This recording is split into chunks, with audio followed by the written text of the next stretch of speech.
What's going on, fun bunch? It is Brendan, channel's Dad Planet. I'm the One Man Show. We're headed up to the retail stores in this video, but you're actually going to see some BINS footage inside a retail store. You'll see what I'm talking about in just a second. I actually found an excellent item out of those bins. And as always, I'm adding piece number 2 to the subscriber only giveaway box. And once that box is full, I'll pick one of you at random. I'm going to send it to you absolutely free, just as a thank you for taking this journey along with me. So we're going to add to that bunch of items that I thrifted that I'm excited to show you. Tons of stuff in between. Let's get thrifting.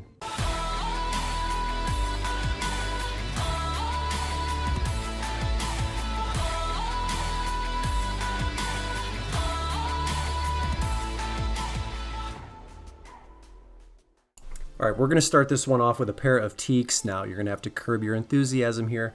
While that's an amazing brand to find in the store or at the bins, they weren't in excellent condition by any means. So you can see the front here. They've got a considerable amount of wear on the front.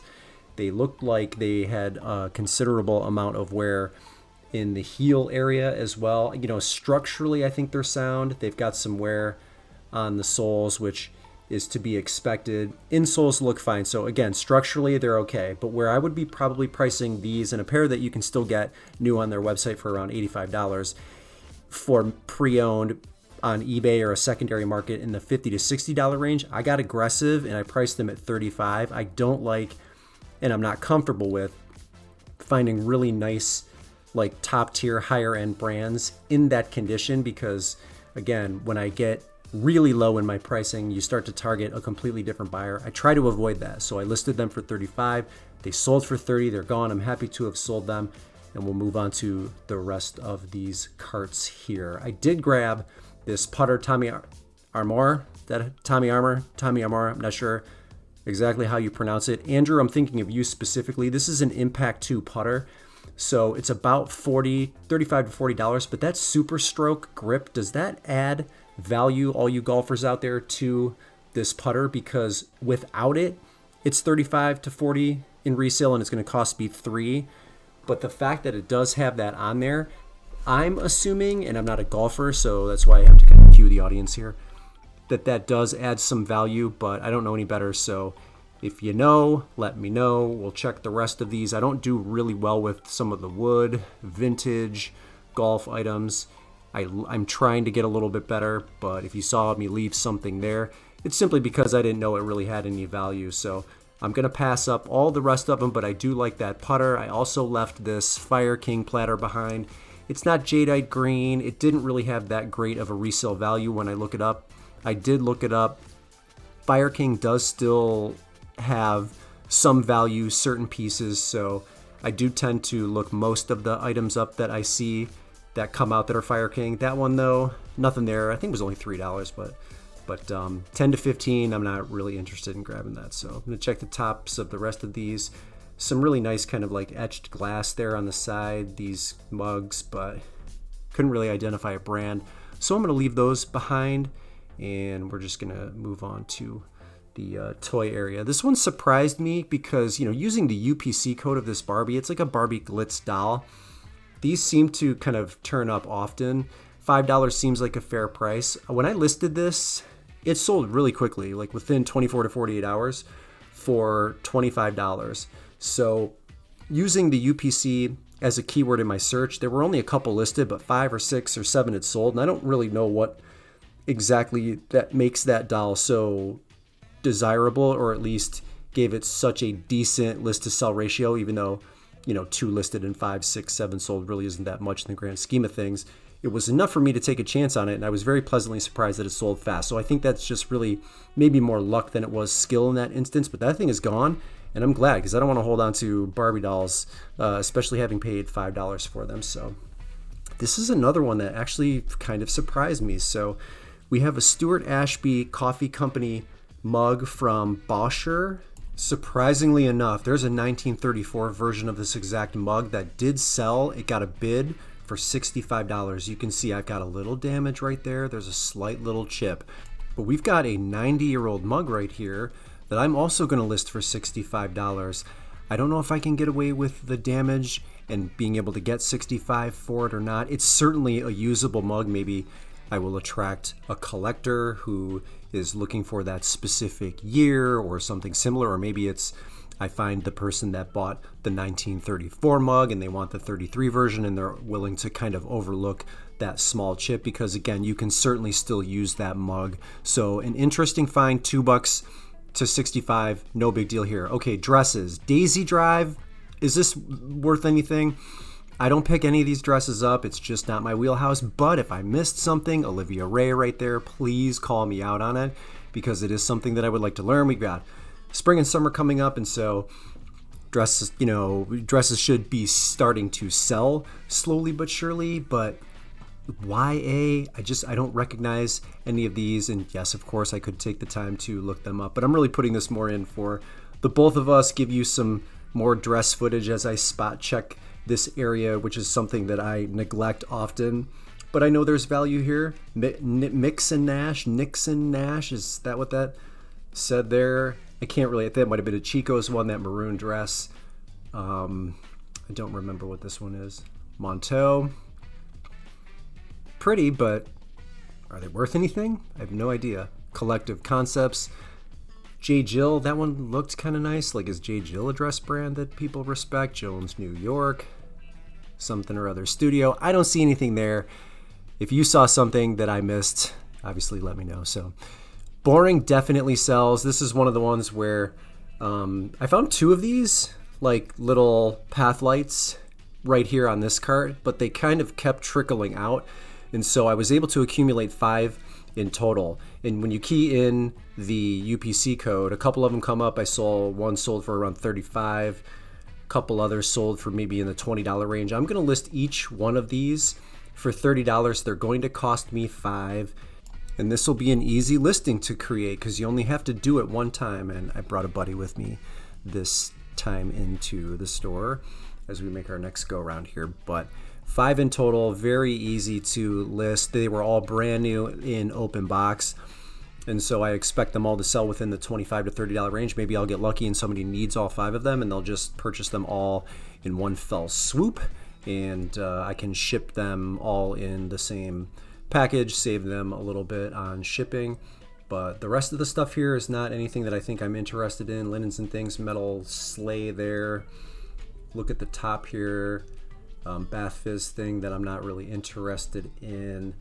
I don't remember what else was going on there. Nothing. So some carts rolled out, and I sell a lot of lava lamps, okay? But this is one I haven't seen before. So this is like a lamp within a lamp because it has this UFO dome sort of top to it.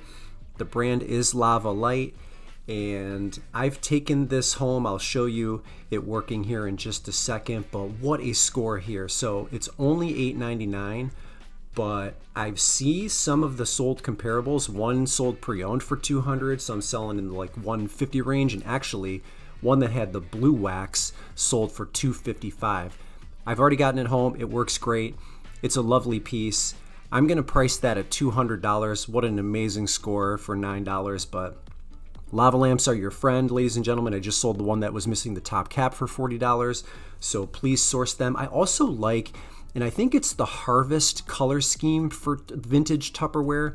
Keep your eye out for that. Those pieces were like $5, $6, $7 a pop, so I really don't think there was enough meat on the bone for me to get interested in them. You can see the green color right there, but I think the Harvest style color, if I'm getting this correct, is the orange, the yellow. There might be another, maybe green is one of those colors, but just keep your eye out for vintage Tupperware in the Harvest collection color scheme if you can get it cheap enough. So there's some people having success with Uggs right now. I'm leaving them behind. Catherine, I'm thinking of you specifically.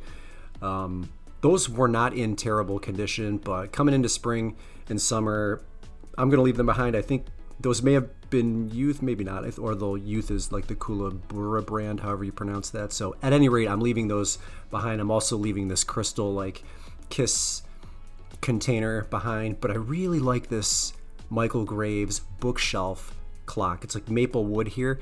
Some of you in a previous video said you thought you saw, was it a Michael Graves teapot that I may have passed up? I don't remember. I didn't go back to check the footage, but I'm definitely going to pick this clock up because I see a couple of solds, one in the $100 range, one in the $80 range. They may have both been brand new, but that clock, I just noticed that pair of Converse right there, but I left those behind. This thing here with those couple of sails, assuming of course it works, it looks like it's missing like just a portion of the magnet piece that keeps the back together. I don't think that that reduces the value of this clock at all. So it's gonna cost me, I think it cost $9. It was either $9 or $10. I'm gonna list mine for $70 pre-owned, assuming of course that it does work. But this little area here, it's like, I think it's somebody's second thoughts, right? Like they had all of this stuff lined up and then maybe just put a majority of it all back. But I really like that clock, and assuming it works, I think $70 is more than fair. So another new cart came out. This is a brand new to me Bolo. I hope this is brand new to you as well. Got Bag. It does have some company branding on it, but when I ran the comps on this, it doesn't seem like the branding matters at all. Brand new 31 liter backpack right here in like an ocean blue color, I think is the color that they're calling it here. I'm gonna list this, I think, for $60. If it didn't have that RTRX branding on it, I'd be pushing it to $80, possibly $100. This is certainly a Bolo brand. Keep your eye out for Got Bag. The fact that it does have the branding on there, we're going to shoot for $60, and I think I move it pretty quickly. Here you can see another cart came out with some more of that Tupperware, but $7 a pop. Again, I'm kind of over it. I'm actually regretting not picking up this pretty neat, like, I don't know if it's teak and stainless steel French press right here. I couldn't quickly identify a brand anywhere, and I just got lazy.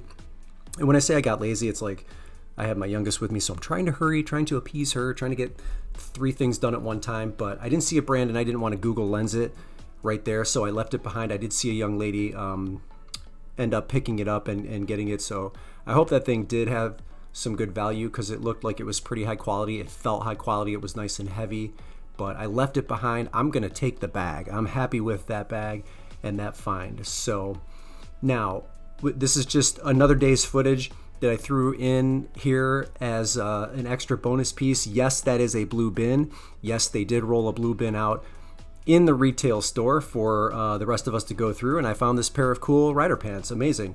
Size on these 34-30, beige color. They are in like mint condition, excellent condition. They felt every part of brand new.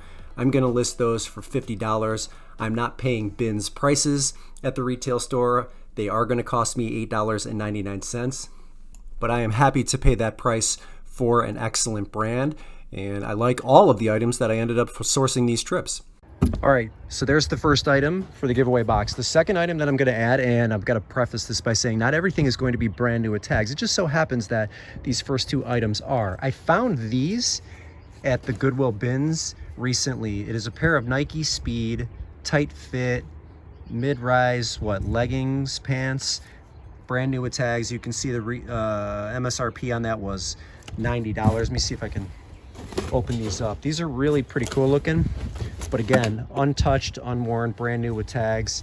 Got a cool little design all the way down the leg, Nike swoosh at the bottom, and I'm tossing these in here. I mean, I have to believe you could sell these for what, $40, $45 on the secondary market, brand new with the list or an MSRP of 90. So that is going in there. Again, still plenty of room in this box. Now, just a quick reminder, you have to be a subscriber to the channel in order to qualify for this box giveaway. Once it is full, I will pick a winner, so make sure to stay tuned for that. As for everything you saw me source in today's video, I spent just under $74, and the total listed value comes to $690. So another wonderful haul, and as always, thank you for coming along for the ride with me. Brendan here, Dad Planet, the One Man Show. Thanks again for tuning in, and we will see you in the next video.